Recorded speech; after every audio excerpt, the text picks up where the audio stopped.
Hey metalheads, you like tattoos? Of course you do. If you're in the Louisville, Kentucky area, come on over the bridge to Clarksville, Indiana, and get you some ink done at Ageless Art. If ink isn't your thing, they have a piercing studio as well. Visit agelessartclarksville.com to see some frequently asked questions, meet the staff. The shop is open Monday through Thursday, 12 to 8 p.m., Saturdays, 12 to 10 p.m., and Sundays, 12 to 6 p.m., all appointment-only spots. You can set up your appointments by phone at 812-283-1793 or email agelessarttattooandpiercing@gmail.com and someone will get you set up for your first or your next tattoo or piercing.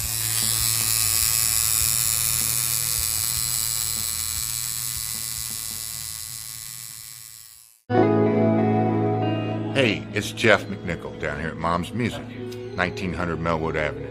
I was just thinking, when I was a kid, the magic was at Frankfort Avenue, the Mom's Music at Frankfort Avenue, and I used to beg people to get a ride down there just to hang out with the guys and see all the cool gear.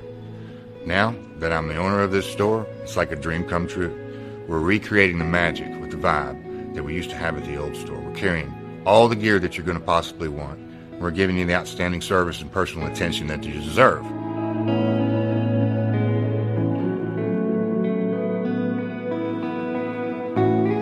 Yeah, so we've got the great guitar shop here. We're carrying USA Fender, USA Gibson, Paul Reed Smith, Gretsch, Jackson, Charvel, anything you could possibly want, we're going to have it for you. Mom's is and always will be Louisville's music store.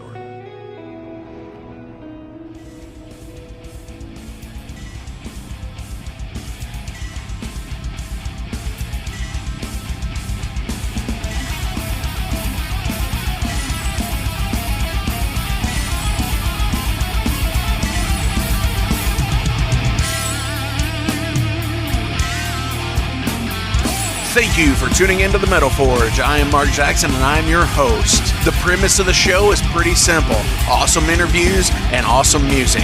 If you want to contact me, hit me up at metalforgeradio@gmail.com or visit the website metalforgeradio.com. And now let's get this show on the road. Thank you all for tuning into this week's episode of the Metal Forge. My name is Mark Jackson and I am your host. That's right, ladies and gentlemen, it is October. It is the start of spooky season here at the Metal Forge, where this month I will be having nothing but like really heavy bands and occult bands and, you know, the spooky stuff out here. And this week, today, I have Acid Cross from Ottawa, Ontario, Canada, and they're going to be checking in here in just a few minutes. But before we do, oh my God. What are y'all going as for Halloween this year? You going as Beetlejuice? You going as, you know, Wednesday Addams? Do y'all believe in like the sexy like zombie nurse thing? You know, if you're a woman out there or a guy, you know, you could do it as well. You could be I guess. But anyways, yeah. So what are your all's Halloween costumes going to be this year? Most of the time, I just kind of cop out. Either I stay at home. This is my first year actually owning a house in a city where I can actually possibly hand out candy, which is pretty cool, because where I used to live in the country, you know, we didn't have many trick-or-treaters. Even like years ago. A few years ago it was even worse because there was less people that lived up there. But regardless, I'm excited because I'm gonna hand out some candy and stuff like that, and be probably watching some horror movies and such. It'll be fun times, as always. Be watching Phantasm on repeat, all 5 films that day. Probably Friday the 13th, stuff like that. Super rad stuff. But I did talk last week, actually, you know, I made a post promoting Acid Cross coming into the Metal Forge this week, and I did say that I would give you guys a Louder Than Life Sunday review, which I only went for the one day. Totally rad day. Spent the day with my buddy Zach in Fingernails. Super rad guy. You should check them out. And I need to have him on the show. I've been talking about this for years, but he does like instrumental music. So to have him actually talk about it would be kind of cool, I think. So anyways, shout out to you, Zach. I had an awesome time with you. Got to see so many of my friends there that I haven't seen in years. Robert, Shane, Austin, Lucas, super rad people. It was so good to see you guys again. And I got to meet so many cool people. Got to meet some of the Metallica chapter people from South Carolina and a few other places. I got to meet a Metallica fan in the chapter from California, which was really cool. Shout out to the other people here in the And Justice for Indiana group that were there. Rad times. So, yeah, Metallica headlined. Judas Priest sub-headlined. It was super rad. Honestly, the shining moments of the day, Sabaton was fucking amazing. I wanted to see them. I was just like, you know what? Let's see what they're all about. And they had a tank for a drum riser. I was like, what is this? Zach and I were just like, dude, is that a tank? And then the guy next to it goes, it's not just any tank, it's a Yamaha tank, which was funny as hell. Because they actually, instead of having like any kind of like military insignia, they had the Yamaha logo on there, which I thought was funny. But shining moment of the day was Sabaton. Of course, Judas Priest. Never got to see them live. Holy hell. I really wanted to buy tickets to the Nashville show here at the end of October. And I was about to, and I got a text from Zach, and he goes, you didn't buy those tickets yet, did you? And I was like, no, why? What's up? And he sent me the link about Richie Faulkner going into the hospital, and I was just bummed. I'm bummed out about it because it was just like, I know I said something about it last week about the Dusty Hill thing, and now this has happened. It's like, fuck, man. I'm at a loss for words at it, honestly. I mean, it's just so insane. This is the best way I could put it. Just crazy, cannot fathom, like, all of a sudden he got put into the hospital, had to have heart surgery the next day on Monday. Craziness. But Metallica always is there, impresses me. I love seeing Metallica. I will see them any chance I get to, just because. And it had rumored that over the weekend, because on the Friday set they didn't play anything from the Black Album. So it had rumored that they were going to play the Black Album in its entirety, which they did in reverse. So they started, with Struggle Within, went backwards and ended that segment on Enter Sandman, which I've always thought is interesting for a band to play an entire album live. Seeing Yes do it, seeing Rush do it, where concept albums and stuff like that. But, Metallica playing a full album live, I think is really cool too, because there's album tracks. Even on that there is, and there's a lot of bangers on there, but, you're not going to see like Holier Than Thou and Don't Tread on Me and, maybe My Friend of Misery and Struggle Within. You're not going to get those, but to see it actual live, it was really cool. It was super rad, and I actually did a thing I've never done at a show. For one, I was up by the rail. It was super hot. It smelled like piss and hot body heat and hot air. It was crazy. To a point, I was probably about 20 feet from the rail, and I was just like, I have got to get out of here.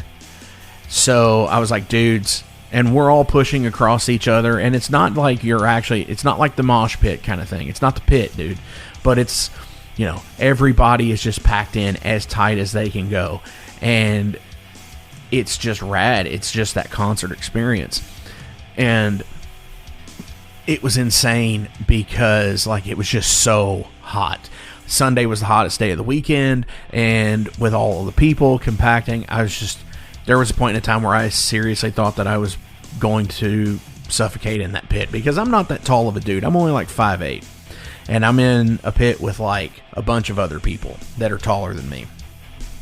So it's like, dudes, you got to get me out of here. So I crowd surfed for the first time in my life. I'm 38 years old. I crowd surfed for the first time. I'm also a huge dude. You guys have seen pictures of me on the internet. you know I'm a huge guy, and for my big ass to be up and out and like above everybody and up to the front, I was just like, what the hell? And it was the coolest and scariest experience with the with the feeling like the constriction. But like once I was up and out, it was insane. Like it was the coolest, freshest air I think I'd ever breathed in my life. I mean, I can't explain it. It was crazy. But yeah, so I'm looking forward to going to more shows. Not doing that. I think I'm going to sit back from, not necessarily from afar, but, definitely not going to ride the rail anytime soon again. I haven't done that in years anyways. Just wanted to know if I could still do it, and it was rough. But then again, it was also a festival. It was Metallica and Judas Priest, which, cool thing, seeing Kirk Hammett play with Judas Priest on the Green Manalishi with the two-pronged crown was awesome. That was a tour debut for that song, and that was just great. Down below there are links to the sponsors, and without you guys supporting them, they can't support the Metal Forge either. And I am so grateful that you all do help these businesses. Whether you're listening to their podcast, you're buying instruments from them, you're going and getting tattoos, you're going to the Discogs page. Thank you all so much, and continue to please support all of these guys. Ageless Art, Tattoo and Piercing, Mom's Music, Maxwell's House of Music, Better Days Records, Unchained Tapes, Mercenary Press, The Wrestling Steve Show, The Night Demon Heavy Metal Podcast, the It's Gonna Get Weird Podcast. Keep supporting those guys, because every bit helps us at the Metal Forge, and it helps them too.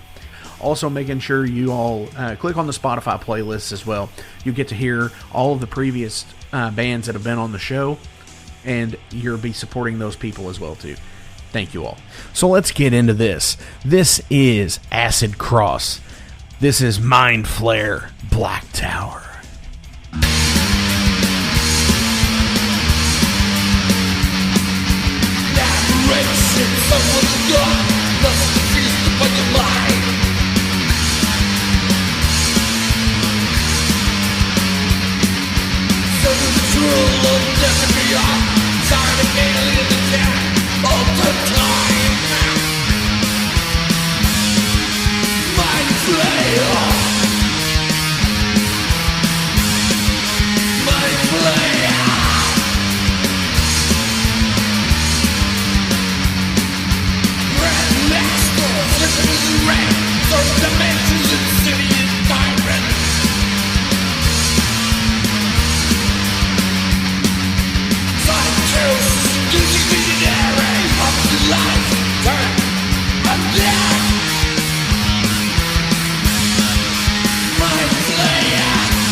White noise vision, faces with no eyes.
All right, metalheads, I'm being joined here in Ottawa, Ontario, in the start of spooky season, Halloween month here at the Metal Forge, where we're going to have constant, awesome, cool, fucking like horror bands on the show. And I've got this black thrash horror movie zombie murder death band, Acid Cross, from Ottawa, Ontario. Guys, how's it going? Doing good. Yeah, it's going good. Hell yeah. Why don't we go ahead and introduce ourselves to the listeners out there? Who do I have here with me today? Go ahead, John. I'm John. I play guitar and bass in the band. And I'm Eric, vocals. Hell yeah. Looking here, you guys have been out for a while now, since about 2014. Yeah, I'll let John start on that because it's a weird history. Absolutely. And if anybody who listens to the show already knows where I consult the metal archives, they're just like Wikipedia. They get a lot of shit wrong. Yeah, possible. Yeah. Well, I mean, it's like, I've had some people come on where it says like, oh, they've been around since like 2002, and they really didn't start until like 2014 or something like that. And it's like, what? Yeah. So, no, we started in 2014. Definitely. So tell everybody out there about Acid Cross. You want to take that one, John? Yep. It started as it's just a side project. Myself and Eric were in another band called Regret, and the guitarist from that band, me and him started Acid Cross just kind of as like it just kind of started as like a fun, like kind of like a Venom, Bathory style, like rip-off band. Him and I started it, and he was playing drums, and then we brought in another guy named Adam who played bass, and then we put out an album, Black Moon Rights, and then life just kind of got busy for both of them. So I just continued doing it by myself. And then I released, there was an EP that came out that I had done everything by myself. And then when we did the next album, I asked Eric to join on vocals. And at that point, I was in like 4 bands, and I was doing vocals in all 4 bands. And it's just like, I have a thing about guys that do that. It just kind of annoys me. It's kind of like everyone has a unique voice, and it's kind of like Phil Anselmo. It's like every band he's in sounds like Pantera. Right. Like, even though the music doesn't sound like it, but it's like, that's Phil Anselmo. Like, right. He doesn't have a variety to his voice. So at the point, I just didn't want to do vocals anymore. I just wanted to focus on writing the music and have someone else do vocals. So that's when Eric joined, and it's pretty much just been us two. And then we have session members that come in on drums and bass. Definitely. And it looks like here you've got quite a few releases out from 2015 to now. That's one of the things about Metal Archives that they have wrong, is that Murder Manor and Dungeon Thrash, we consider them albums. Okay. I mean, they say EPs, but I mean that it's because of the track length rules that it has to be. If it's not 30 minutes long, it's not an album. It's like, tell that to Slayer. You know what? That is absolutely right, and I will back that shit up to it. Because Rain and Blood is only like 29 minutes. Yeah. It's like super short. And to me, there's a lot of half songs on there. Honestly, Raining Blood is a half song, in my opinion, because it just has this culmination of a build and then nothing. Yeah. Definitely. I see that because, like, I'm looking at Murder Manor here, and yeah, there's 8 songs on there. Yeah. They're between a minute and a half and 2.5 minutes. So that to me is an album. Yeah, short and sweet. I mean, it's like you listen to the Destruction and first albums, like Sentence of Death. I mean, it's not even considered an album either. It's considered an EP. To me, that's an album. I mean, right, absolutely. And I'm looking at the latest thing that y'all had come out. It's called Dungeon Thrash, and it's it's amazing because I love the artwork to it because it's total old school, like looks total painted, original, 80s thrash type stuff. You've kind of got like the D&D lettering where it says Dungeon Thrash. Yep. Yeah, that is the D&D lettering. We stole it. It absolutely is. Shout out to, Throne of Iron who used that as well. So, but the cool thing about this is when I looked at the artwork and I saw it, the dragon lizard guy totally reminds me of one of the Goombas from the Mario Brothers movie. Yeah. I don't know if you've got that before, but I saw it and I was like, that looks like the fucking Goombas. No, I've never heard that one yet, but it's a first. Oh, it's insane. It's so close, but it's totally cool though. I love old school artwork like that, and it totally looks. That was just a digital release? Is that correct? No, it came out on tape. Did it come out on tape as well? See, that's one of the things that they don't show on the Metal Archives. They just say digital. All of the releases, pretty much all the releases, I think came out on tape at one point. That's rad. Yeah. So why tape? Why not? Honestly, we never. Personally, for me, like I have a very large CD collection. But I don't know. There's something about the underground. For our style of music, there's just no demand for CD. Because I have other bands that we've made CDs. We get like 500 CDs printed, and I mean, I still got 490 of them for like 6 years now. Oh my gosh. Yeah. But tapes, you put out 50 or 100 tapes, they're gone in like, if you play live, they're gone in like 2 shows. Even if you don't play live, like, cause we don't play live anymore. We sell out tapes. We'll sell 50 tapes in like a month. Right. So it's the collectability at that point. Yeah. It's also the cost for us. Okay. Because we do them all, like, most of our releases are DIY. We've had a couple done by labels, but for me, the cost of putting out 50 tapes is like $300. The cost of putting out a CD, because you have to make 500 of the minimum, is it's like $800, and I'm going to sit on them. Right. And that is a difficult decision. And for anybody out there that is, listening to the show, know your audience and know what you can sell and what you're going to be able to unload essentially. Because as you were saying, I did the same thing. We pressed 1,000 copies of an album back almost 20 years ago, and I know the drummer still has like 500 copies of it. And the only reason I know he has that many is because, we literally started giving them away after the first year. Yeah. That's what I do with CDs for other bands I'm in. I just throw them in with other orders. Right. I mean, they just sit and collect an extra gift. Right.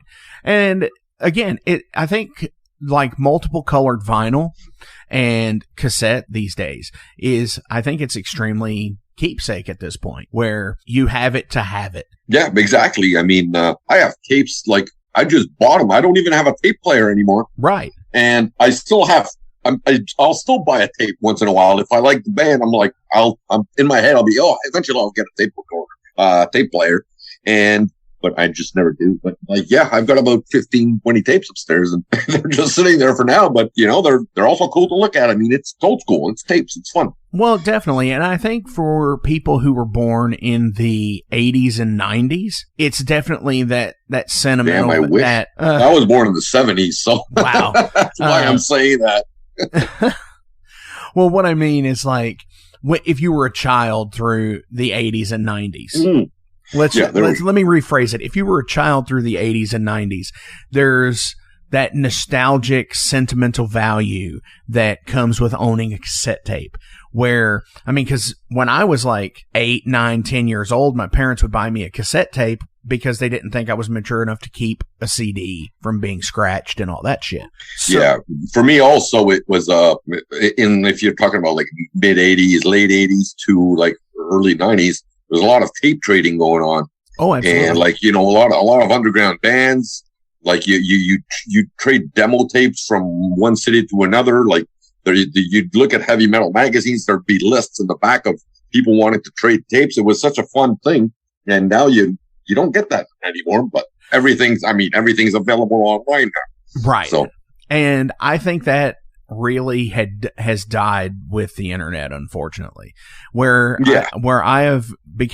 a really big proponent of outlets like Bandcamp, because there's no actual tape trading or mini zines anymore. There's, it's almost a part of the culture that's died. Yeah, but I mean, time goes on. We eventually, it was fun, but I mean, it took a lot of time, and now I like also getting get on the internet. You get to listen to 30 bands in no amount of time at all. You just do some searches. I like that too. I think it's fun. I think it's different, and you'll find some cool stuff today too. Oh, absolutely. Yeah, that's like I said, being a huge proponent for Bandcamp, with being able to find these bands, because there's so many bands that I find straight up on Bandcamp and just even Instagram, where somebody has followed the Metal Forge page on either one of them, and it's like, all right, well, I want to see these guys. I want to find out what they're about, and it's really cool to find bands that way.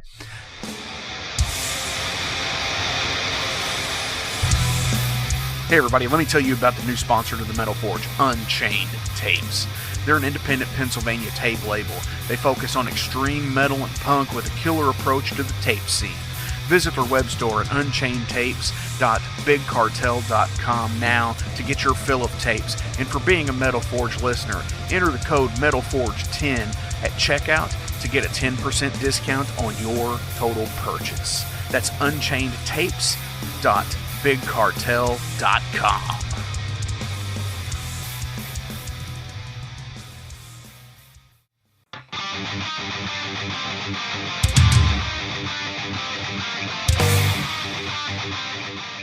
Hey, let me tell you guys about Mercenary Press. They're an independent London label and distributor of all things metal. Mercenary Press delivers the goods from their own independent zine. Trust me, you're going to want to get in on that. To distributing various bands from all over the world, including Cramp from Spain and Sadistic Force from Texas. Visit mercenarypress.bigcartel.com to find out what all they have in stock and what you can order. And for Metal Forge listeners, enter code METALFORGE to receive a discount on your total purchase at mercenarypress.bigcartel.com. Check it out now. You said you don't play live anymore. Is it because of, just everybody's too busy, or is this something that one day you're still going to get back out and do something with? I mean, I would like to play live again. When we played live, it was the original lineup. So it was, we were a 3-piece then. And then whenever they left, I was in, like I said, at the time, I was in so many bands that Acid Cross kind of got put on the bottom. And the other bands, because the other bands were doing live shows and touring. So they kind of took the spotlight. And then once those bands kind of, they're none of those bands exist anymore. And now, I'm back doing Acid Cross pretty much full time. I would like to do, more live shows probably whenever we're allowed to. Right. Maybe in 2022. Cause the thing too is Acid Cross has never had has not had a real drummer since the first album up until now. We have a live drummer, like a session drummer now, because Murder Manor. So the split with Sardu and Murder Manor, that's I programmed those drums, and Dungeon Thrash is actually James from Hellripper. He did those drums for us. Nice. And he's a friend of the show. He was actually the first guest of 2021. Cool. I didn't even look up guest session musicians on there, because anytime I always click on it, it seems like there's never anybody there. He's such a rad dude. He has so much going on, and he does his own thing too, and then gets people to come in and just jam the fuck out. Yeah, I've known him for a long time. I think first met him in 2000, and I haven't met him. I met him online, right, in 2014, and I think we did a split with Hellripper, and another band called Creed, and I think that's one of Hellripper's first releases. So yeah, I've known him for a long time, and I mean, Hellripper's gone on to be a huge band. I mean, Oh, absolutely. And it's interesting because I see people, because he retweets the goat shorts on his Instagram and Twitter page and everything. Yeah. And the other day I was sitting there just fumbling through Instagram, and I saw one of them. I was like, hey, I know that girl. and it was somebody in my city. I was like, what the fuck? What's next? I mean, are you all going to, because it looks like Dungeon Thrash came out at the beginning of 2020. Yeah. So are you all currently writing something new, or do you have something ready to go that you just haven't released yet? We're recording a new album. So we're recording 9 new songs in November. Nice. Yeah. And I assume the lag between Dungeon Thrash and this is because of COVID and everything? Yeah, we were supposed to record earlier this year. Like, we've been waiting. We record with Shani from Inepsy at his studio, but he lives in Gatineau. He lives in Quebec, which Eric lives in Quebec too, and I live in Ontario. So we're separated by like the bridge, like it's 2 different provinces. So there was a while there, because of the COVID restrictions, we weren't allowed to travel between provinces. We were supposed to record, I think, in like May or around there, and then it got pushed to the summer. But then, because all the other bands were like, their schedules were disrupted, we then have to keep pushing it. So it's scheduled for the end of November. So hopefully it should be out by latest January 2022. Definitely. And that's awesome. Do you have a name you're willing to share for this collection of songs? We haven't talked about anything yet. Damn. I always ask, and nobody ever wants to give up the goods. We just usually wing it last minute when it comes time for naming the album. Being an artist myself, I wish I could be that way. It always seems to come to me at like that moment of clarity, personally, where it's just like, I'll be talking with the other members of the band and I'll just get on this wild kick and I'll say something. I'll be like, that's it. That's the name for the next group of things. That's the next song's album name. And it usually is, and it kind of steers the boat to an idea. Yeah, well, you see, like, that's pretty much what happened. Like, somebody, I can't remember, John Meek will remember the name of the person who put out they put out a couple of our releases on this compilation tape. And John writes me and he's like, so what are we going to call this? And I'm like, I'm trying to think. And I was getting some heartburn and shit. And I go, why wouldn't we just call it Acid Reflux, man? And that's because, it just fits with the name of the band and it's coming back like Acid Reflux. And that's what we called it. That is amazing. I mean, and it totally fits. That's the great thing about it. Looking here on the Metal Archives, it does say that lyrical themes are old horror movies, zombies, murder, death, gore, stuff like that. Tell me. I don't think that's been updated. You don't think it's been updated for a while? Yeah, we kind of moved away from that. I mean, we still do have some horror stuff, but it's mostly more to do with Dungeons and Dragons and like fantasy. Okay. Which mean the Dungeon Thrash is the reason it's up to date. Definitely. But yeah, the first album and the first the split with Stardew definitely have more of a horror theme. Those songs are all they're all based around like old Hammer horror movies and stuff like that. Well, even Murder Manor had some too, like Antarctic Bloodshed was like about the thing, and so you still had a few lyrics like that were still horror themed, like even for at Murder Manor. Yeah, definitely. So what about the album artwork? Because you've got like the Black Moon Rights artwork, the kind of demon on the cover with the awesome logo. And then as time goes on, looking through the other things that you've done, you get like a little bit more black and white oriented. I know Witchmaker has color on it with a different logo actually, but then you get more of like the DIY look of everything, where it looks like Metal Punks from Beyond. It has this really awesome old school tape look to it. Yeah, that was kind of like what we were going for with that one. Carl Dahmer did the first album, Black Moon Rights, and I mean he's done a lot of bands. And then the thing with the Witchmaker EP was I released the Witchmaker EP as this is another thing that Metal Archives probably gets wrong. The Witchmaker EP was just released as a demo because I had demoed those tracks and I had released them, and I had just made that different logo, and like the weird like deer skull with like the gas mask. I drew that myself. Okay. But it was never released. It was literally just put up on like the Bandcamp. But then those are the same 4 tracks that kind of I just took the rough demos and remixed them and then released the split with Sardu. Okay. So yeah, I'm seeing that. Metal Archives, I think, shows it as an actual release, but it's not. It's like it didn't come out on any format. It was just uploaded to the Bandcamp page. Yeah. It was on Bandcamp, and then I think it might have been, I swapped it out at some point for the actual tracks that are on the split. Definitely. Let's talk about Dungeon Thrash with the artwork. Because I mentioned it a little bit earlier, and how the lizard guy reminds me of the Super Mario Brothers movie. Where did that come from? Where did the artwork? That's the painting. That's an oil painting done by Colin Rogers, who he has an Instagram page called Eerie Crypts and Naked Chicks.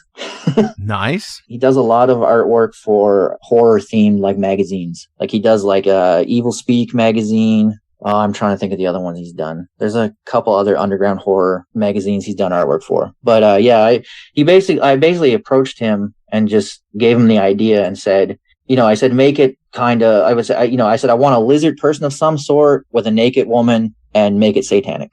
And that's what he came up with. And I would say that checks all the boxes. Yeah. For sure. That checks all the boxes. So I do want to switch over here and ask you guys some general profile questions about you as people. Are you all good with that? Yeah, not a problem. Awesome. First question, rapid fire. Priest or maiden?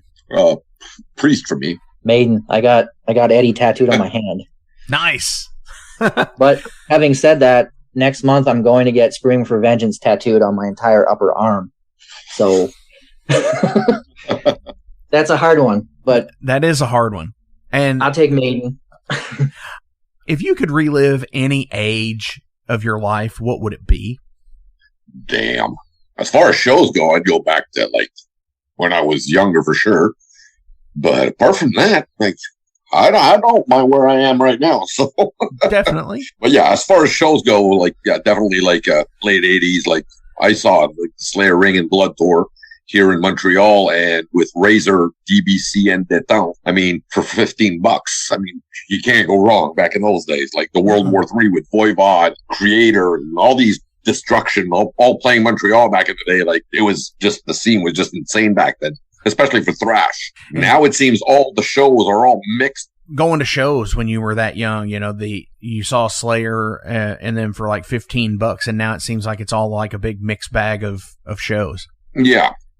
Yeah, I mean, like, back then it seems like, you'd have a theme. It'd be like, I remember there was 2 shows. One night was like a thrash night, and then the next night was more like the hardcore night. You had DRI, Ludicrous, or Ludicrous, whatever you want to call them, and Dag Nasty on one night, and then on the other night you had Creator, Voivod, and I might be wrong on the exact bands, but it was something like that. Creator, right. Voivod, maybe Sacrifice. Yeah, all, and so. And now it seems like you'll have like, some people like that, but me, I like my themes, like, so, but that's me. Definitely. Well, I grew up in the 90s and I don't really want to go back there. I guess I would say, probably when I was like, I started playing guitar really young. Like I started playing guitar when I was like 13. I joined, before I even knew how to play. Actually, I started playing bass when I was 13, but before I even knew how to play, I basically bought a bass to join a band with a bunch of friends. And we were like a Black Flag, like Descendants, Misfits type punk band. And I think if I was to go back, I'd go back to around 16 or 17, and I would have gotten more into metal earlier. Because I didn't start listening or learning metal on guitar until I was like 19 or 20. I had played in punk bands, just 3-chord punk from 13 up until like 20. Like I didn't join any metal bands until I was almost 25, and I'm 37 now. So I haven't been playing metal that long. And I think, if I could go, I would go back and just actually learn Metallica songs. But I mean, at the time, it was hard for me to like Metallica because at the time, Load and Reload was what I got. Right. Yeah. And I tell you, like, you put Load and Reload up against GBH and Discharge, I'm sorry, but Metallica can go fuck themselves. They're not, they have no... I think Metallica would agree on the Discharge part too. Because I'll be like, I didn't even know Metallica was a thrash band until I was like 18. Because I had never, like, once I heard Load and Reload, and I didn't go back to listen to anything before it. Right. You know, it wasn't until I met metalheads who were like, you got to listen to Kill 'Em All. Like, you got to listen to Master of Puppets. You know, you got to go listen to Megadeth, and you got to listen to Iron Maiden and Judas Priest. Because I was kind of one of those like punks in the 90s that were kind of like, you know, like screw heavy metal. Like, right. It was like, it was very divided whenever I was like 14, 15. We didn't get along. No, you're absolutely right. We're close to the same age. And it really was a divided thing, even here in America, because Metallica from 91 on really became the adult band. Like, it was cool if you were an adult to like them because they played more quote adult themed music at that point. You know, like my dad listened to Metallica. Right. So as opposed to, you know, the 14, 15, 16-year-old that listened to Metallica in the 80s, it was the commercialism and the trendiness of it from the Black Album until Saint Anger, I guess. Because then that turned all of them off too. Yeah, well, I stopped. I assume my last Metallica album was Master of Puppets. Anything after that, I'm like, not even Injustice. Wow. First of all, the lack of bass on that album is just disgusting. And the whole, I don't know, the whole attitude changed after that. And I don't know if Cliff was the heart and soul of that band back then, but I don't know, something changed. And there was just so much better stuff, heavier stuff. And then you had like the bands like Bothrow were coming out, Napalm Death and Entombed and all this crap. So Metallica were just like going downhill while all the other bands were going back up. Yeah. And that's why they quit too, because they couldn't keep up. Welcome to the night. You think you know Night Demon? Then the Night Demon Heavy Metal Podcast is for you. Step into the darkness as we peel back the curtain to give you an unprecedented, all-access look into the mind and the heart of the demon. We're talking band history, song analysis, studio anecdotes, stories from the road. It's everything a diehard Night Demon fan could want and more. This is the only place to learn the inside scoop, the deep dive trivia, the untold tales from the band members themselves and those closest to the Night Demon story. Need more? The Sacred Night Demon Crypt will be pried open to reveal demo recordings that have never before seen the light of day. All with in-depth commentary by the band and the people who were there for the writing and recording process. This is a gold mine, a treasure trove of all things Night Demon. Head over to nightdemon.net or wherever you listen to podcasts. It's Gonna Get Weird is the name of the podcast. We're on season 2, so you have a whole season to get weird with Frank Green and Scott Clark. The best part is there's always laughter. Oh, yeah, you can pull that out. We have national touring comedians, NFL stars, rock stars, your local friends. It always gets weird. Weird answers. Have y'all ever snorted coke off of a 78 Pinto? No? You ain't no man. Weird questions. Who had a bigger cocaine habit, Jock Sutherland or Kaywood Ledford? Neither one, because they stopped beating their wives. And weird we never even thought of. Well, no. My friend is on acid, and I sent my friend to go find a payphone so that I can call and turn myself in for murdering this guy and ruin my life. We love all types of people, but we don't love all people. Weird. It's Gonna Get Weird is the name of the podcast, available everywhere. And thank you to Big X Sports Radio for being a proud sponsor of It's Gonna Get Weird. Frank Green, Scott Clark. Yeah. Beer or whiskey? Beer. Beer. Any particular brand? Sleeman Cream Ale. Old style Pilsner. I don't know if Americans have that. It's literally just called old style. We don't, but I've heard about it. It's if you've ever watched Fubar, it's all Terry and Diener will drink. I'm having cans of old style. All right, time out for a second. I'm having the same fucking conversation I had last night. It comes in like a festive, like red and green can. Yeah, it's like this. It's just the most Canadian beer you'll see, other than like Molson Canadian. Right, definitely. Metalheads are usually collectors of things. So, what do you guys collect? Oh my god, I collect Dungeons and Dragons miniatures right now. which is insane. I've got too many to paint. That is, I've been there. Back when they actually had the D&D Minis game, like 15 years ago. Oh, they still have them. There's like 6 of them now, if I'm not mistaken. Well, I know they're board games based off Dungeons and Dragons, and they have like about 50 miniatures per game. Oh, wow. Yeah. See, because I know they got like about, the booster boxes. Yeah, they've got those little, like the unpainted ones also. Yeah. Right. Yeah, the Whiz Kids. Yeah, I've got a wall full of those. I've been on, I like did the Hate Kickstarter, which was like a Kickstarter only game. It's got amazing minis.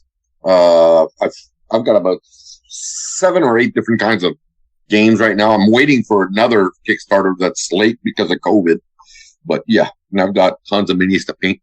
And so apart from that, like, yeah, I collect that and anything, Dungeons and Dragons, the books, anything to play D&D pretty much. Hell yeah. Right now, because I am the dungeon master. So nice.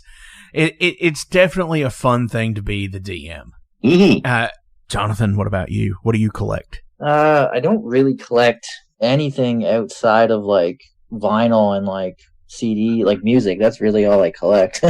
No, absolutely. As I said earlier in the show, that's totally a collectible thing. You know, people buy tapes, people buy, you know, you got 6 different colors on vinyl. I mean, I've been known to have a couple of different colors because of the rarity of them. Oh yeah, I've got that too on some Sabbath albums, of course, like the rare Russian version, or got a few Russian versions and a few different editions of Master of Reality. Definitely, yeah. Or the jacket printed different. You know, like I've got it's a bootleg, but I do have a green copy of Ride the Lightning. Oh, cool. Where the jacket's printed in green instead of blue. Yeah. So absolutely, I can get behind that. What's your biggest fear? Heights, for me, probably. I hate heights. I can get behind that. I don't know. I'm putting him on the spot. He'll hang up and he'll be like, it was this. I don't know. I don't really have any, like, I don't have any phobias, I don't think. Really? Awesome. That's cool. I mean, probably my biggest fear is just dying of something that I don't know I have.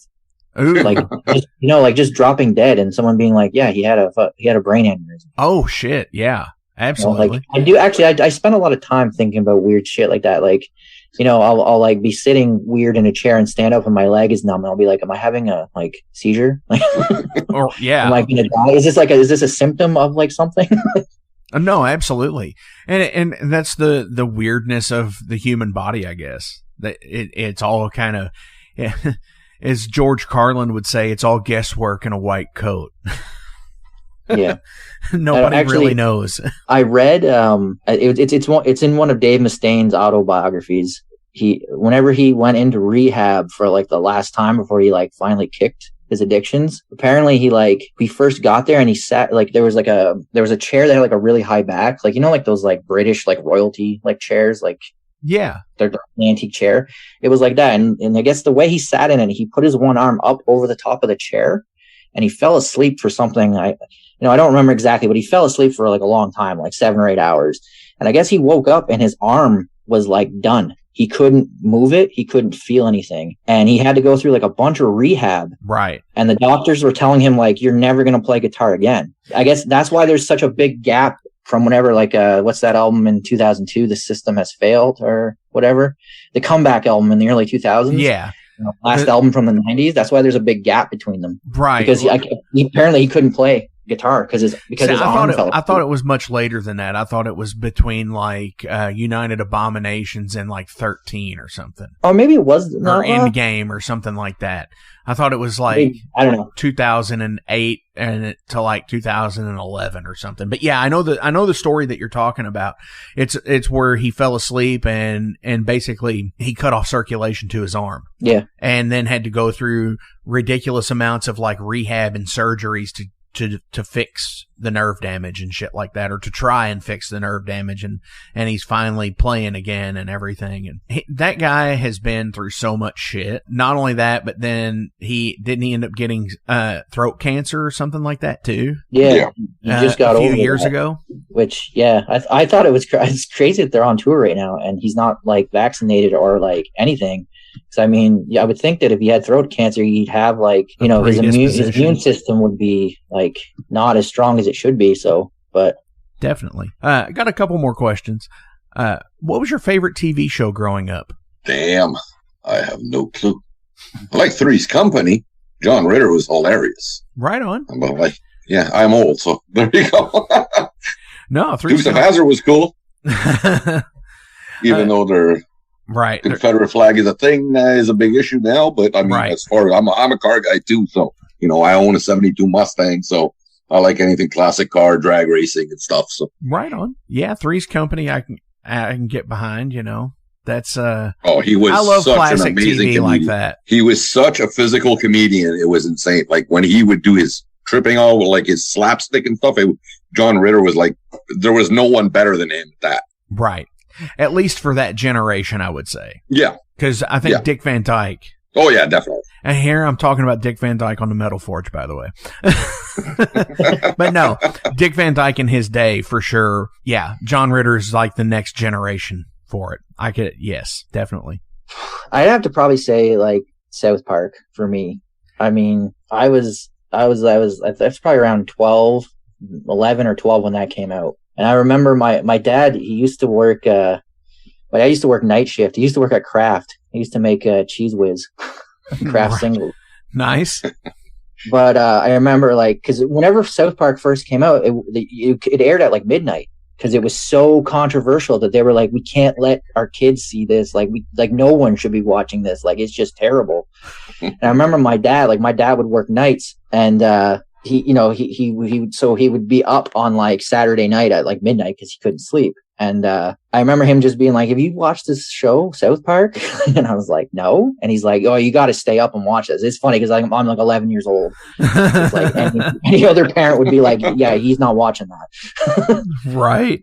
But yeah, I remember like I had like, you know, like soon as that I remember it blew up and like my bedroom had all the posters. You know, I had like everything was South Park. So yeah, probably South Park or The Simpsons. Definitely. I mean, I also caught whenever The Simpsons got their own show there, I remember like it being like a big thing. Like my babysitter at the time, because I mean, I was only like 6 at that point. I remember my babysitter being like, you know, letting me stay up and watch it and like just another show that probably kids shouldn't have watched at that age. You know, that, and for me, there was another one too. It was the Ren and Stimpy show. Oh yeah, that too. I love that show. That to me is my favorite cartoon like anything that is cartoon. Now that to me was just rolling on the floor laughing. Oh, absolutely. It was just so ridiculous. Hey guys, Wrestling Steve of the Wrestling Steve Show here. So if you're currently listening to the Metal Forge with Mark Jackson, then you understand that Mark Jackson has a pretty discerning taste when it comes to music as a whole. You'll also understand that he has a discerning taste for professional wrestling, just like me. My show is called The Wrestling Steve Show. I talk about modern and classic pro wrestling in a completely unbiased, unfiltered way. Be sure to check me out on all available podcasting platforms. That is The Wrestling Steve Show. And I am the host, Wrestling Steve.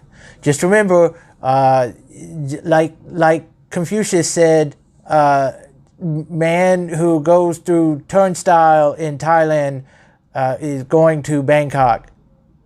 Pro wrestling. Hey, it's Mark Maxwell at Maxwell's House of Music. Listen, all this stuff is now available to purchase on our website. Check it out at maxwellshouseofmusic.com. We carry all the top brands, like Fender. We got Gibson. We also have basses. We've got ukuleles. We got drums. We've got sound gear. We've got keyboards. So, I have one more question, but before I get into it, do you have any shout-outs you want to give to anybody? Shanny from ENFC, just thanks for the studio time. And, you know, I've been friends with Shanny for over fucking 25 years now. So, yeah, like him, just shout out to him and love what he's doing with the studio. He's got some great bands. If you could look up Pills, PILS sessions on, I think they've got a Facebook now. So what he does is he records, 3 songs for free for a band, and they sort of have a podcast with it. And they even made a video, I think, for Fractured with it. So yeah, you could look that up. It's called Pills Sessions. You can look it up on Facebook. It'll give you all the links, I guess, to listen to it. And yeah, he just pretty much records bands for free for 3 songs, and they make a little podcast. And it's for him, it's a way to promote the studio, No Man's Land Studio. Hell yeah, John. I don't know if you got anybody you want to. Yeah, I mean, a big shout out to anybody who's helped with the band. I mean, John from Von Frost Records, he was always, he's put out a couple of tapes for us. He's always enthusiastic about it. He doesn't do his label anymore, but his label still exists, but someone else took it over. James from Hell Ripper, I mean, he's been a big, supporting us since day one, and, he helped with the last album. There's so many bands that, like, I've been in contact with that, that they share everything. They're always helpful, like bands like Whip Striker, Germ Bomb, Oh, absolutely.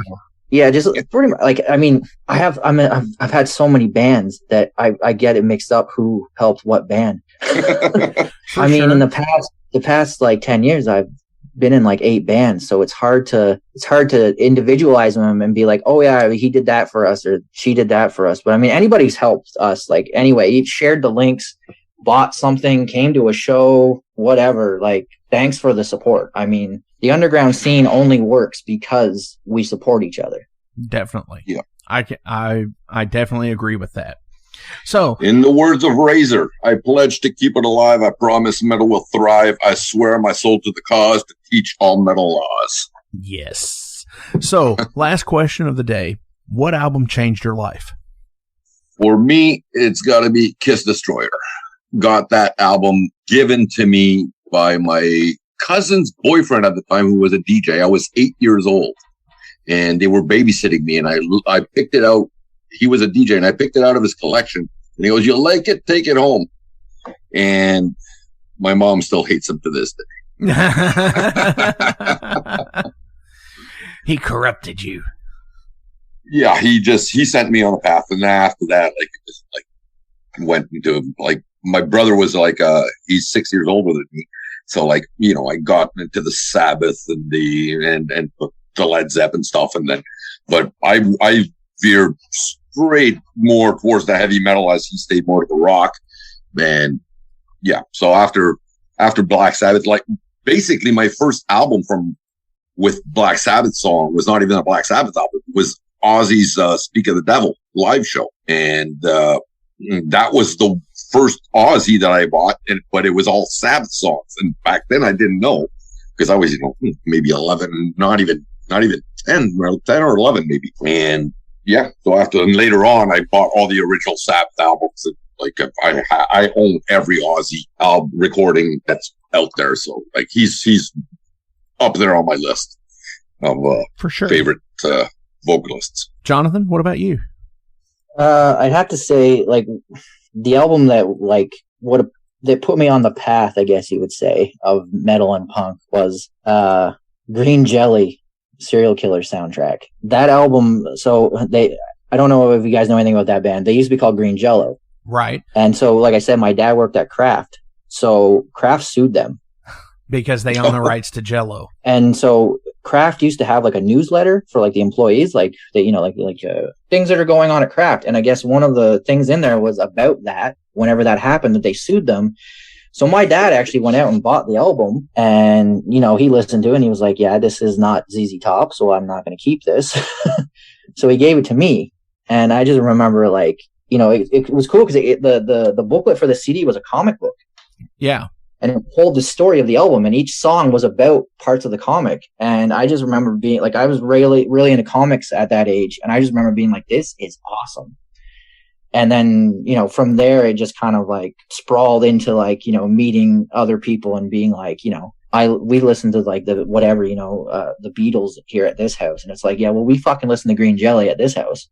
And just being like at that, like people would find out you listen to Green Jelly, like other kids' parents would find that out, and they'd be like, what is wrong with you? What is wrong with your parents? Why did they give you this? Right.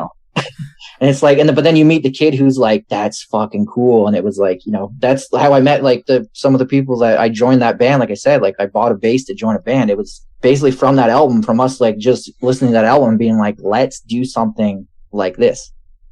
Oh, absolutely. My introduction to that band was Maximum Carnage, the video game.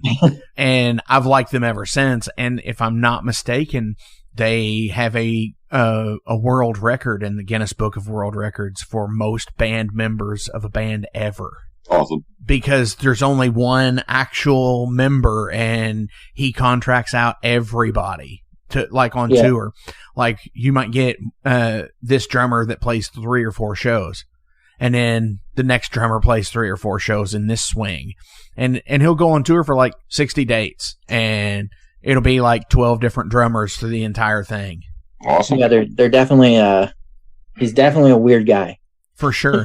And yeah, just even looking into that band, how they have like the connections with Tool in the early 90s and everything. It's so rad to find out like that era's music scene, how it's so like a bowl of spaghetti, where like all these bands, these famous bands would like, even like in the 80s, they would practice like in these same areas. They would all practice in like a same like storage unit or some shit. Yep.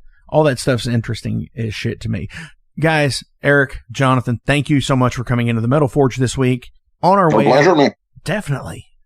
On our way out today, off of the new album, off of Dungeon Thrash. What are we going to play today? Well, I'd have to look at the track list. I can't even remember the track list. John, you pick one. I would pick Terrifier. Awesome. Oh yeah, that's my favorite riff. Gentlemen, again, thank you so much. As you heard, this is Terrifier.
Hey, thank you all for tuning into this week's episode of The Metal Forge. I want to take a minute to remind you guys about the Patreon page. Over on the Patreon page, we have the tiers set up to support the production of the show. We feature the Down and Dirty, which is just $1. There's nothing special for that one, it just sends me a thank you, because every dollar helps. Then there's the Double Down and Dirty. Much akin to the Down and Dirty tier, everything helps produce the show in the end. You make your presence known, and I appreciate that more than you realize. Thank you for being a dedicated friend and supporter of the Metal Forge. By selecting that tier, you will receive some cool Metal Forge stickers in your mailbox. Now, we're really going to start pounding the metal madness with the Apprentice Metalhead for just $5 a month. By becoming an Apprentice Metalhead, you'll be given early access to the shows, published 24 hours before everyone else gets it. You're also going to receive 3 entries in any contest that we do here at the Metal Forge.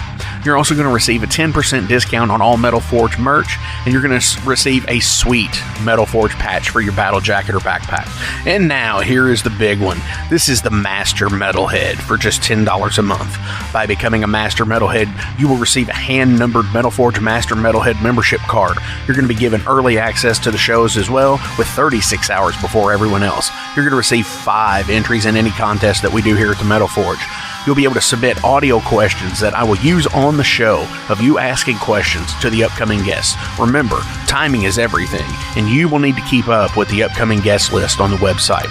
You're also going to receive advanced knowledge of any new merch coming out and be given a 25% discount on all Metal Forge merch. And you're also going to get all of the other rewards from the other tiers. So visit patreon.com/Metal Forge Radio today and help support the Metal Forge. Rock on.